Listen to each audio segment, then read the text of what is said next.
ये दिमाग जो है for all times to come बनाया गया है और वक्त के साथ साथ इसके अंदर लॉक ओपन होते रहेंगे जो कि हमारी ज़िंदगी में हमें मदद देंगे।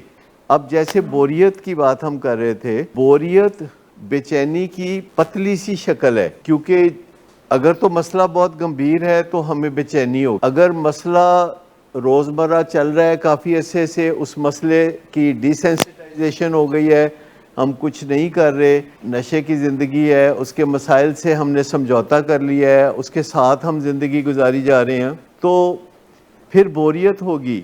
और जब बोरियत होगी तो उसका एक हल ये भी है कि उसकी तरफ से तवज्जो हटा दी जाए। एक हल ये है कि तवज्जो दी जाए और पता चलाएं कि ये बोरियत किस वजह से हो रही है, क्योंकि बोरियत बेचैनी की पतली लस्सी है, तो उसको हल करना पड़ेगा।